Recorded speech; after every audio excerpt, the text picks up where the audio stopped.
오버더탑 코멘트 6월 24일 엔화의 미래는.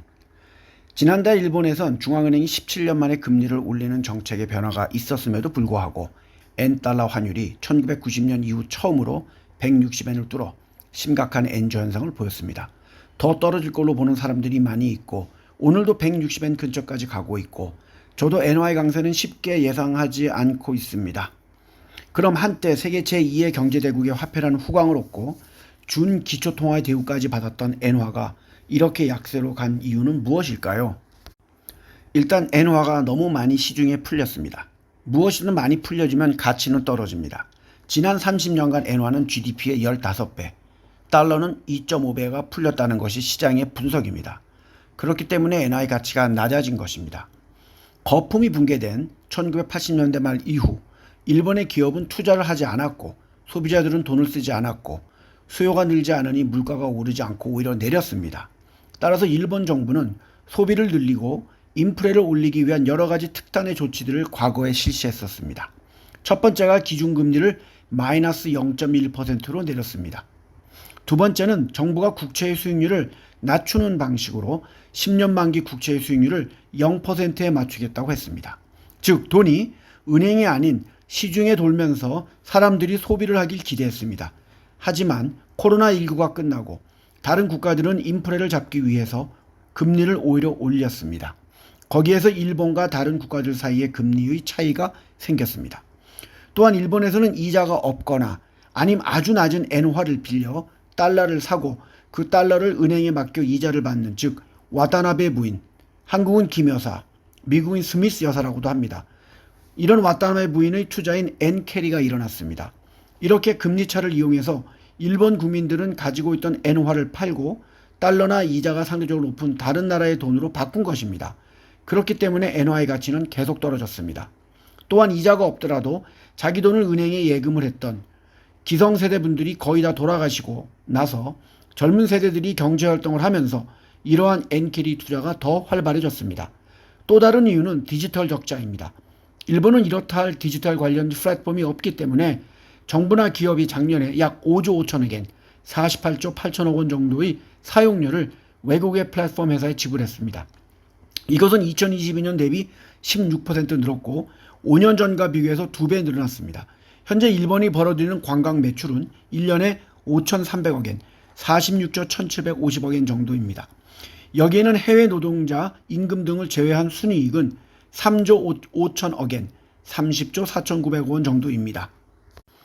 즉 디지털 적자를 관광 수입으로 메우기에도 부족한 상태입니다. 더군다나 과거에 엄청나게 인기가 있었던 일본 제품들이 최근에 많이 없어지고 오히려 수입을 주로 하는데 엔저로 인하여 해외에서 들어오는 수입품의 물가가 높아지는 악순환이 이어지고 있습니다. 그렇게 해야 일본 정부는 엄청나게 많이 들어오는 한국을 포함한 외국의 관광객들을 막지는 못할 것입니다. 과거 일본 정부는 2013년에 주식투자 활성화 차원에서 소액투자 비과세 제도를 도입했습니다. 20세 이상 일본 거주자를 대상으로 1년에 최대 원금 100만엔, 871만원 정도 한도로 5년 동안 양도 차익 및 배당금에 대해 비과세 혜택을 부여했습니다. 또한 최근 들어서는 일본 정부는 비과세 연간 투자 상한액을 360만엔, 3136만원 정도로 올리기도 했습니다. 또한 투자 이익에 대해 평생 과세를 하지 않기로 했습니다. 그 결과 통장 개설이 늘어났고 약 9조엔 78조 4,100억 원 정도가 모였는데 문제는 그중에 60% 가까이가 미국 주식에 투자가 되고 있습니다. 그런데 미국에 투자를 하려면 엔화를 팔고 달러를 사야 하니까 엔화가 더욱더 하락을 한 것입니다. 일본은 해외 자산도 상당히 많이 가지고 있습니다. 작년에 해외 자산에서 35조엔 304조 9,300억 원 정도의 순이익이 발생했습니다. 그렇지만 해외 투자는 주식 투자 같은 간접 투자가 아닌 직접 투자가 많아서 이익이 나도 재투자를 해야 했기 때문에 순이익의 3분의 1 정도만 일본 국내로 돌아옵니다.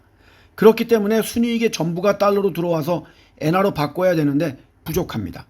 또한 일본의 디지털 적자의 경우 2030년이 되면 일본이 해외에서 에너지를 수입하는 전체 금액과 거의 맞먹을 것이라고 합니다. 그렇기 때문에 앞으로도 엔화 가치가 떨어질 수밖에 없을 것으로 보입니다. 최근 일본에서는 유나 센세이라는 필명의 네티즌이 X에다가 2024년에 일본이라는 제목의 글을 올렸는데 내용이 너무 적나라하고 일본의 현실을 정확하게 써서 화제가 되기도 했습니다. 그는 관광업으로 동남아시아, 인도 그리고 이름조차 모르는 나라 사람들에게 필사적으로 머리를 숙여 외화를 벌고 있다고도 했고 일본 여성들의 한국을 포함한 해외 매춘도 이야기를 했습니다. 그는 또한 과거의 무역 수출 강국이란 이미지는 오랫동안 방치가 되어 있었고 지금은 무역 적자가 수조엔에 달해서 수출할 것이 없다고도 했습니다.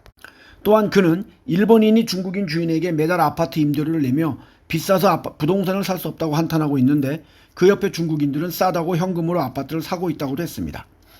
또한 사회의 중산유층은 차례로 미국으로 탈출하고 있으며 한번 탈출한 사람은 다시 돌아오지 않는다고도 했습니다. 제가 몇 달 전에 일본에 출장을 가서 사왔던 다양한 책들이 있습니다.